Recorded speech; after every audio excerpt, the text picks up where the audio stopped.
everyone. I am excited to be here, and I hope that all of you are having fun while you're at TCEA. This session is titled Blended Learning, Personalized Learning, Student Voice, Now What? And if this is the session you want to be at, then please join in with us. I have an incredible amount of things to give to you while you're in this session, but first I want to introduce myself. I am Marquita Stoddard, and I work at Mineola ISD.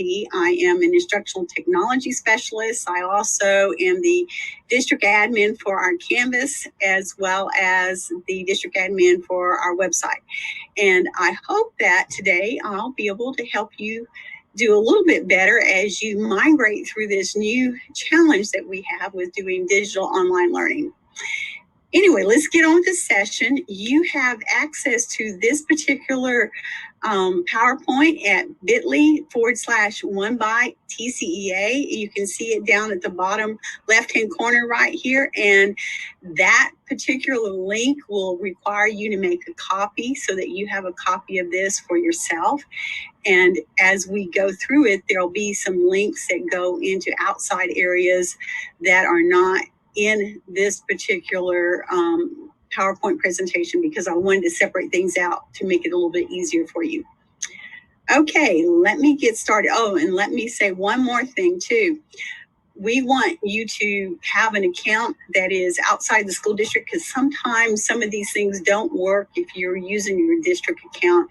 So if you have any trouble, you might stop and pause the video and create a outside account if you do not already have one that is not a Google account outside of your school district. My name, again, is Marquita Stoddard, and just to kind of give you a little bit of information about me, this slide tells you a little bit about who I am, where I am, but I want to point out two things.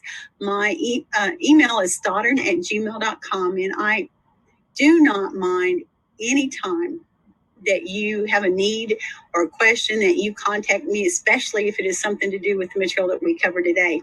Also, my Twitter account is @Stoddard, and I typically post quite a few things throughout the year. They're tips and tricks. I've started doing a series of quick tips that are about a minute long, and they're just random and a sundry. They go from anything from Google to Canvas to who knows what next, but those are available as well. And I will post those to my Twitter account. And you are welcome to share things with me through Twitter as well. As we get into this, the first thing I want to do is show you a blended learning video that we have. And I'm not going to play it on this particular piece, but I would ask you at this point to pause this video and watch the videos that I have here. I think I've got 2 of them listed next, and go through those and just learn a little bit about what blended learning is in case you don't already know. If you already feel like you got a great grasp on it, I think this is something that you might want to skip in this presentation. And student choice and voice is also one. As we get into this, my goal was to try to provide you a ton of resources that you can use. And Khan Academy is one that has some great information also about what blended learning is and how to wrap your head around it. I mean, it's a different concept, but it's really not. You're going to be surprised how much you're probably already doing in the classroom. In our district, we partnered with Raise Your Hands Texas and came up with this as our foundation for how we developed and how we built this particular program. The college and career life ready was the top, that's the roof, that's the ceiling, that's where we want our kids to end up at. But as you can see, we have pillars and we've got a foundation that are all built to help guide us toward this end goal.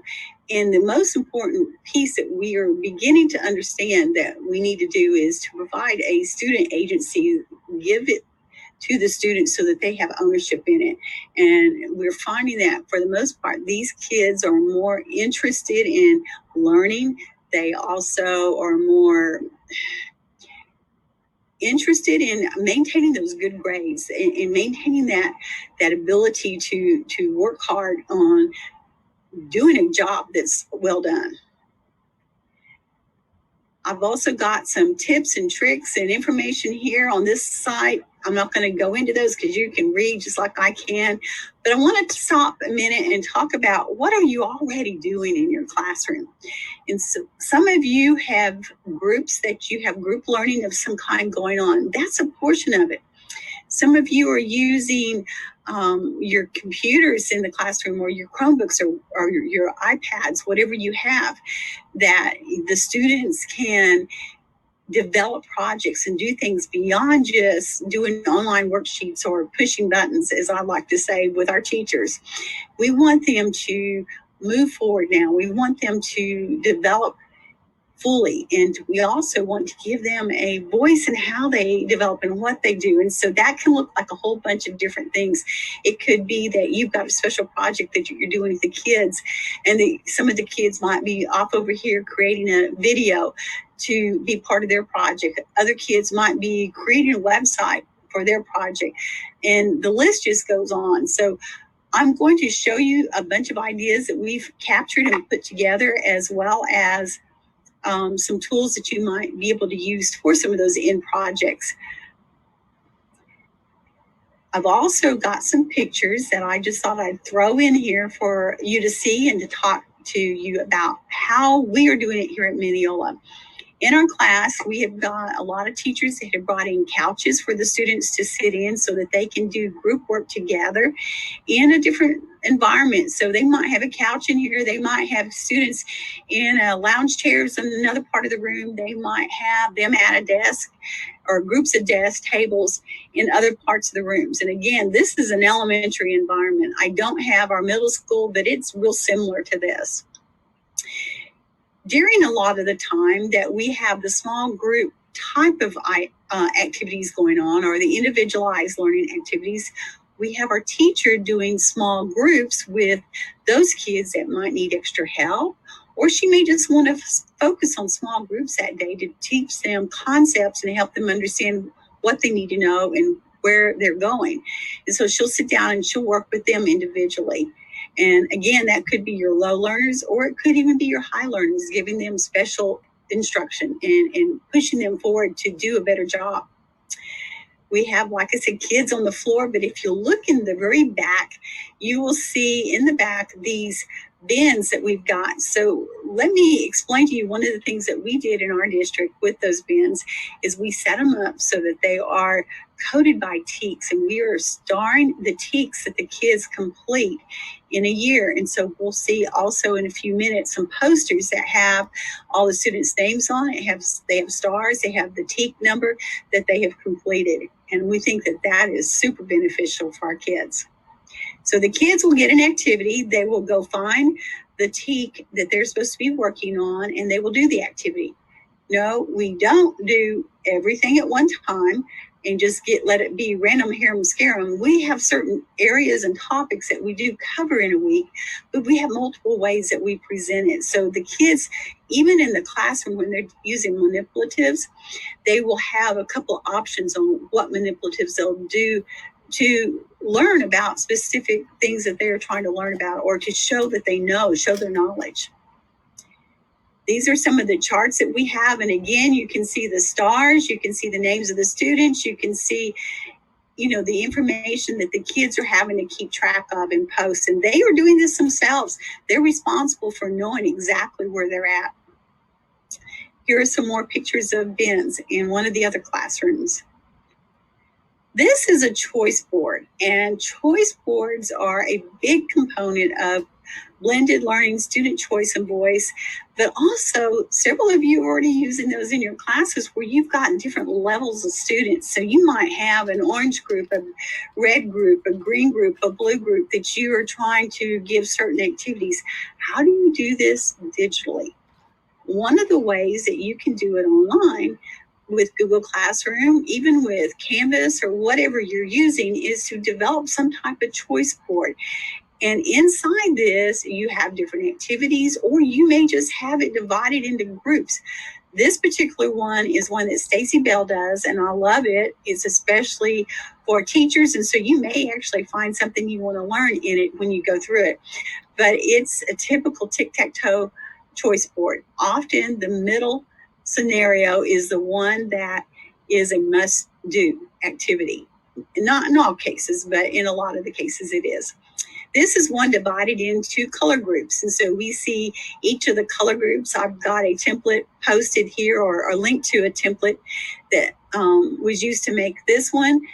And you can see that the students each have numbers, and they also have colors. So each of these are color groups. And when the students go to this one, it's in a Google slide. And it will actually take them to whatever slide tells them what their activities for the day are. These are a few more choice boards, and I'll let you kind of take a look at them, called a IDEAcon choice board, but you can make it however you want to or whatever you want to. This particular one left incorporates the concept of the tic-tac-toe in it, as well as the right one does, but they're just different ways for students to approach a item that they are trying to learn, or how they're trying to show that they've done it. And it just, like I said, it totally depends. Here's another one. And this is another different possibility. I think a lot of our older kids utilize this particular method a lot, or maybe it's just our teachers of older kids. This is a playlist for one of our younger third grade groups. And this is another playlist to kind of let you see what they look like. I don't have any examples today, but right here is just a game. And so you could have it so that maybe every pink activity is a plus activity that they do, that they can do. And maybe the blue activities and purple activities are all choices that they can decide if they want to do one or the other, but they have to do one. Maybe the green activities are must-dos. Anyway, that kind of gives you a chance, or maybe they can skip the green if they do well on their assessment test. And here's another game board that you can see, and this is used by our middle school in one of our classes there. But the big thing is kids need to be able to create. And so how do we give them an ability to wrap their heads around what they are learning so that they can actually create something that shows that they understand it, but do it in a way that inspires their motivation and helps them at the same time while they're doing something that they enjoy doing to show their work. They are wrapping their head around what it actually means, instead of just memorization and pushing buttons. Let me show you this one too. And in it, one of our teachers in the middle school put together some great ideas of what you could do for different types of projects. What are some of the avenues that you can actually use to help develop some of these? And so I think this was real great to get your brain thinking. There's a ton of things that you can do. You don't have to be stuck in one area. And I wouldn't suggest using all these in one place, but I would suggest that you take a look at them and you go through them and you figure out what might work with your students and what could you use to expand what they're doing, because kids actually get bored if all they're doing is filling out papers. And this allows them to develop something that's theirs. Following this particular slide, I have activities on a choice board that I created for you to kind of experiment with and look at. And I'm asking you to pause the video when you get to this and complete 3 of the following activities. And that choice board looks like this. Each one of these choices is linked to one of the Google slides. I'm just going to click create here. And as you can see, you go in here and this is giving you the area that you go in to create this particular item. Down on the right goes back to the choice board. That would be your front slide. And then you'll go on to the following, where I am going to teach you and show you how to create unmovable backgrounds. So the following examples are something that I want you to look at, and they will be linked by clicking on one of these images, and you will link into another Google slide. You'll make a copy of it, and that copy will look like this. And as you can see in this particular Google slide, the background, you can't edit, you can't move it, you can't do anything. And this is key when we're working with our students. And a lot of you, especially during this time when we shut down with COVID, had worksheets that you had that were great worksheets, but you were trying to do this digitally. And so this is one of the ways you can quickly convert something into a digital piece. You can take and put just a plain old worksheet. It doesn't have to be anything pretty or fancy. But look at this. All we did is do a screenshot of the words on the worksheet, and now we can just drag those into place wherever we want them to be on this particular item. So I can now come in and I can put my answers in here. And you as a teacher, you still have to go through the individual pieces, but you can, and you can see what they've done and if they've done it correctly. This particular one is set up so that you put in the money. Just drag the money in. And I know it's basic, but the way you do it, you've got the vector images on the left, and you just start bringing in your money that adds up to the amount here. And in this particular case, I'd probably have to tell the kids I need to make duplicate copies of the penny to make 4 cents. So I'd click Command or Control D, depending on if you're using a Mac or a PC or a Chromebook. And now I've got 4 more pennies real easily. So take a look at these, play with these, experiment with these, pause this video while you do that, and just continue on for a few minutes, and then we'll come back to our main presentation.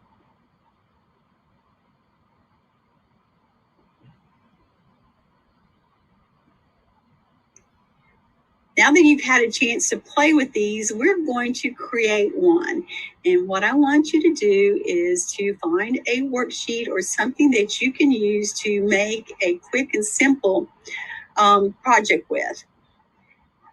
And then we're going to go to this website where we're going to convert the file that's a PDF into a JPEG. And you may have another way to do it, but a lot of the times what our teachers do is they go in and they will actually fax a copy of a worksheet to their computer so that they have it and can actually sit down and work with this PDF in a digital format. But the problem is, if you're putting into a Google slide, you need a way to convert it into a JPEG, and not every computer has easy software to do that. So instead of just showing you computer programs you could download, what I did is I came up with this online version, and you can go to it and just click right here on this image, and it'll take you straight into that PDF converter for a JPEG. Once you get the JPEG files, download them on your computer so that you have them. And then I want you to come back over, and I have messed up, so give me just a minute.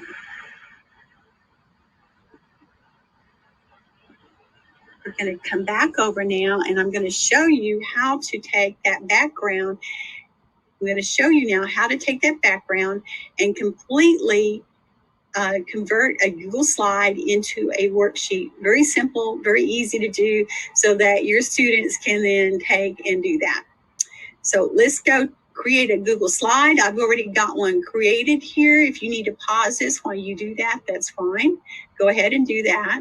Go to File, Page Setup, and we're going to convert this to the size of the worksheet. And if it's just an 8.5 by 11, which is a regular piece of paper, I'm going to come down here to Custom, and I'm going to say 8.5 by 11. And that allows me to take that image that I've got and just quickly upload it into this. And then I'm going to get rid of these text boxes because I don't need these, because we're going to design our own format. Next, I'm going to do a little trick that I had not been doing that I found out about recently, and I actually love it because it's very simple. We are going to go into Slide and Edit Master. Slide and Edit Master. And once you get in here, we're going to come down to the first one that has the layout. We're going to, again, delete these text boxes because we don't need them. And we're going to put the background in as our image that we just created from our worksheet. And I'm going to go to browse because it's on my computer. And this is the one I want to use today. And I'm going to click open. And now it is set in here and I am good to go. Now I can go back and start adding the things I need to add for the students to be able to do. But at this point, if I wanted to add additional text, additional pictures, all I've got to do is add it in this edit master mode.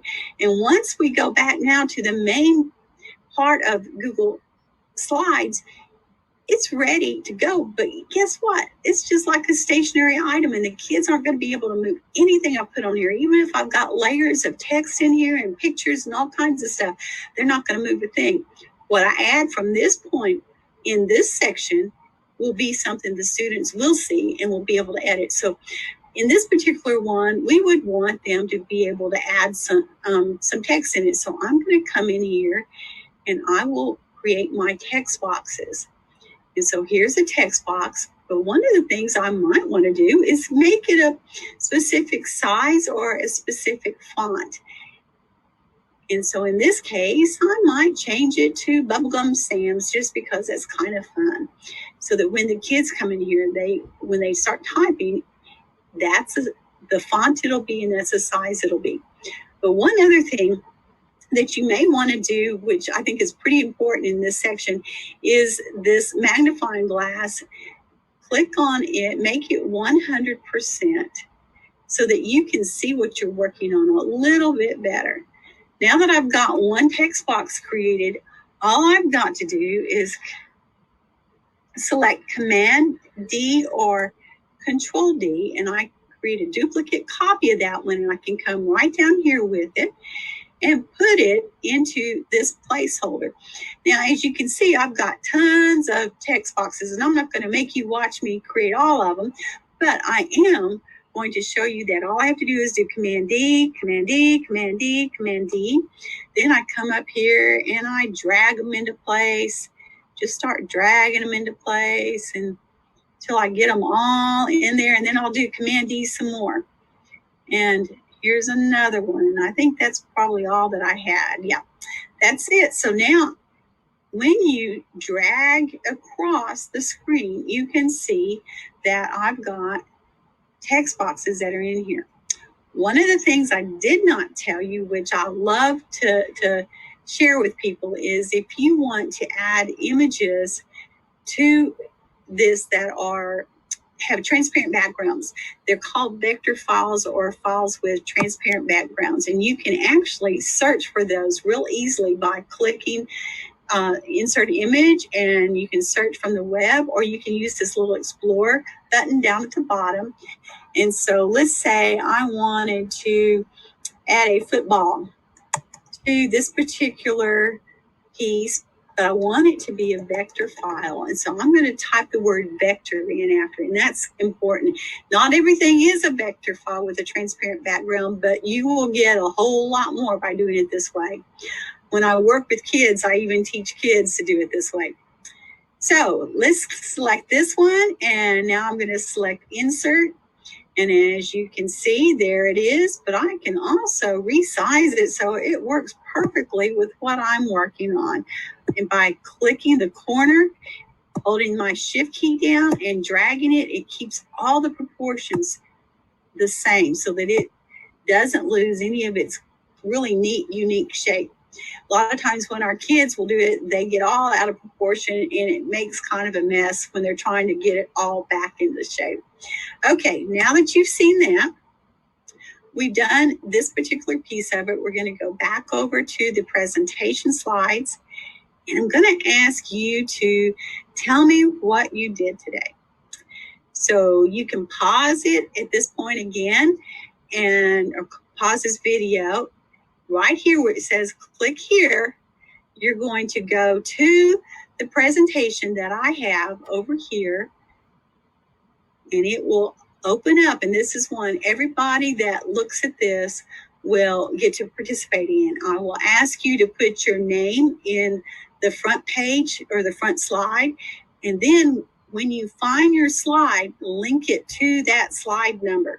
But go ahead and create your own Google slide. You can change the background, you can put images in it, but what I'd love for you to do is share some things that you learned and also some things that you already know that you might already be doing that you think was really cool for somebody else in this session to really gain from, because this is about sharing. And the other thing is, if you put contact information like your Twitter account and other information like that, we can all share together and you can follow each other and maybe learn a little bit more than what you already know. For me, Twitter is super, super PD time. It's like having it on steroids, because I go and I pick up information every time I get on Twitter, and sometimes my brain gets some total overload, but I find free stuff, I find templates, I find tricks, I find all kinds of cool things out there, and that's part of networking. Remember, it's one bite at a time. You can't do blended learning quickly. You may only do a little bit of it every 9 weeks or every 6 weeks, depending upon what your school term is.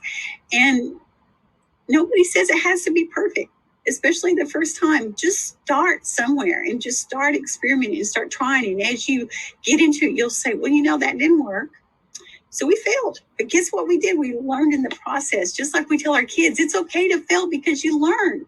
And so learn a little bit, fail a little bit, grow a little bit.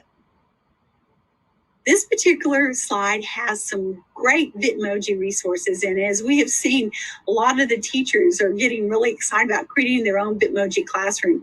And I love the amazing resources that this group of people put together for us to use. And so I've got a link to it. It goes straight into a Google Drive. You've got tons of vector images that she's gathered together and put together. She's giving you ideas. She's got backgrounds so that you can create your own Google Classroom.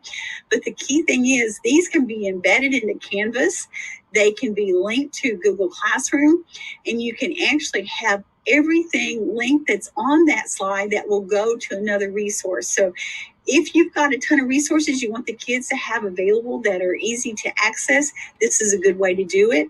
As well as you could create this as your choice board. It doesn't have to be a choice board like one of the others that we looked at. This link is our branching template link, and I am not going to get into it because there's great directions here, but I am going to say that it is one of the best ways to do a formative assessment. If you are wanting to add into your I guess you say your lessons so that the kids can test what they know, if they use this particular form, they can go through it. It's a branch form so that when you answer one question, if you get it wrong, it goes to an area that will teach you the subject that you mess up on. It'll probably have a video in it, or might have some other instructions. And this is, you're creating it, so you can do anything you want to. This is for the kids to relearn what they didn't get. And so they go and they relearn, and then they go back and try to answer the question again. If they get it right, it'll go forward to the next question. But if it gets it wrong, they go back in that loop again and have to look at it and relearn. And at that point, if they still don't get it, they can come talk to you and let you help them with it, because sometimes no matter what we do to try to reteach it, they may not get it. But when you're doing online work with these students, this is super advantageous because it helps them to be able to do it without having to depend upon talking to you. And in some cases, it's difficult to be able to talk to the teacher as much as the students might like to when you're doing online learning. This link goes to what we call our MISD Tech Hub. It is a Google site that I created a couple of years ago and have added to it since then that is full of resources. And I mean, it is so packed full that it is overwhelming to some of our teachers. But if you have a mind that you can dig in, I have got links to templates. I've got how-to information. There's things in there that I'm sure you may not be interested in, but they might have something that you would be interested in. There's also links to things that are district only. So unfortunately, you will not be able to access that. But once we went online, we added those links in there. So the remote learning information is available for you that might have something that's helpful. There's also information about how to use Canvas if your district has chosen to do Canvas and you're struggling. There may be something there. I'm also going to add to this, and I should have the link to my YouTube channel that I am starting to do that will have bits and tips and tricks sporadically through it, and those will only be a minute long. And if you want to, you can certainly link to that and use any of those tips that are helpful for you, because I know as a teacher, it is hard. And I mean, it is really hard to get it all, and you get confused by it and you get overwhelmed by it. But there's help out there. And all I want to do is try to help you in some way if I can. This is another great resource. This is a book that Casey Bell has put out that's called Blended Learning with Google. If you're a Google school and you want some of her tips and tricks, they are there and available for you. This is my contact information. Just know that I really, truly would love to talk to you if you have any questions or you need help with anything, or you have an idea even to share with me. That would be amazing. Thank you very, very much for attending this session. I hope you get something out of it. I know that the video part was not an hour long, but the activities I think within it will add up to much more than that if you use them wisely. And I just can't say thank you again enough for taking the time out to come watch and learn. Have a great rest of the week. Session feedback. Thank you again.